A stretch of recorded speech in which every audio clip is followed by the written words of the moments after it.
Welcome to the WHHI Daily News. I'm Robyn Zimmerman. Let's begin with today's news headlines. The latest coronavirus variant has moved into the Lowcountry enough that the CDC is now recommending you wear masks indoors in public if you've had any symptoms or are at least at risk for severe illness. Beaufort, Jasper, and Hampton counties had been safe from COVID's spread through December, but are now 3 of the 23 counties with a medium level of the virus. 21 other counties have had high levels. They also recommend that you keep up to date on your COVID vaccinations. Well, the greater availability of marijuana and the THC edibles is booming, but that comes with the dangers of kids finding those edibles that aren't well enough protected by their parents. Doctors say there's no warning labels on the gummies containing THC, saying they should not be consumed by children. The American Academy of Pediatrics says the number of kids 5 and under ingesting the cannabis products in the last 5 years has gone up nearly 1,400%. Nearly a quarter of those kids end up in emergency rooms. And the medical director of MUSC's Children's Hospital says he can recall 2 cases in just the last couple of weeks. And obviously toddlers are more dangerously reactive than older kids. Here's a story that might cause you a few nightmares. Well, 35-year-old Keywin Williams of Savannah has been arrested for breaking into a Hilton Head home twice and taking videos of a sleeping teenage girl. The incidents were captured on the victim's home security system. Now, deputies say Williams and the girl did not know each other. But back in 2020, Williams was involved in a crash with a county deputy on the island and eventually sued the officer and Sheriff P.J. Tanner. That lawsuit is still pending. Well, the number of areas in the Lowcountry battling back against growth is growing itself.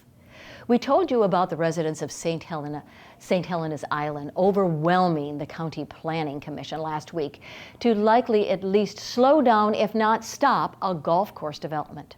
On Hilton Head Island, one of the last communities that hasn't been developed, the Jonesville Road area is also battling development and will meet with its Town Planning Commission in 2 weeks after seeing the town approve nearly 100 home development near Spanish Wells Road and 2 other parcels that developers are asking to build nearly 100 more. Residents have made a show of force at recent town meetings and have the attention of the town council.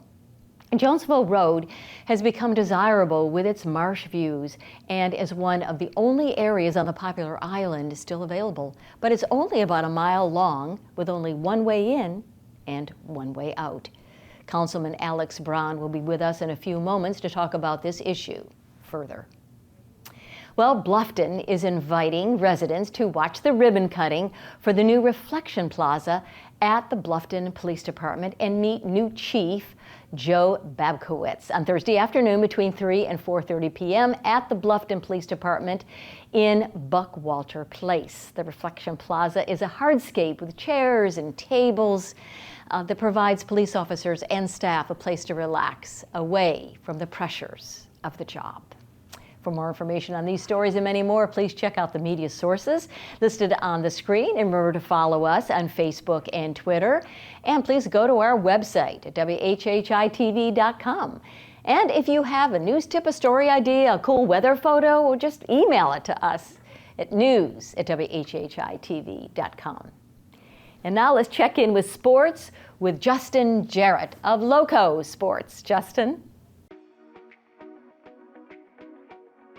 Hey, it's time for Last Night in the Loco on WHHI, powered by LowcoSports.com. All eyes were on the college football national championship game, at least for the first half. And our buddy Anderson Jones, the Beaufort High multi-sport athlete who suffered life-threatening injuries in a tragic accident last summer, was there with his family to soak in the Georgia Bulldogs' thrashing of the TCU Horned Frogs.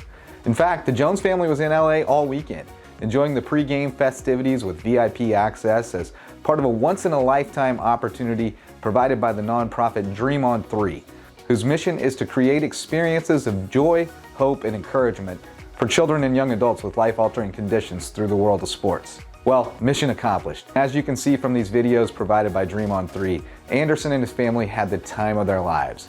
A couple of Anderson's classmates at Beaufort High made their college plans official Monday, with baseball star Zach Talbert signing with Francis Marion, while football standout Colton Ferris made it official with Appalachian State.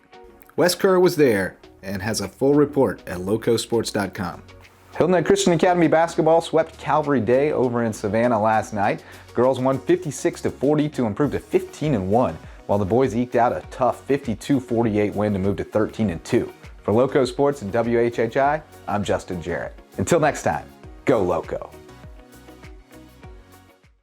A lot going on in sports, Justin. Thank you for that. And now let's turn it over to Maria for an update on our beautiful weather. Thanks, Robin. Yep, so taking a look ahead, enjoy that warmer weather now because we are going to see a drop in temperature later in the week. But taking a look at Wednesday, it's going to be sunny with Hilton having a high of 64, low of 44. Bluffton's going to have a high of 64, low of 40. And Beaufort's going to have a high of 63 and a low of 42. The sunrise for Wednesday is going to be at 7:25 and sunset's going to be at 5:36. Taking a look at the beach tides, high tide is going to be at 11:53 a.m. and low tide is going to be at 7:20 p.m. Taking a look into the rest of the week, a little bit into the weekend. Thursday's going to be cloudy with a couple showers during the evening. Highs are going to be in the upper 60s, lows in the 50s. Come Friday, it's going to be partly cloudy with a couple showers throughout the day, which should clear up by the evening. Highs in the upper 50s and lows are going to drop into the 40s. And then come Saturday, it's going to be sunny and breezy in the morning and then cooler throughout the day, with the highs only getting into the low 50s and lows are going to drop into the 30s. That's it for today. Let's head it back to the desk. Thanks, Maria. Coming up after the break, Alex Brown will join us. He is a town councilman from Ward 1. Stay tuned.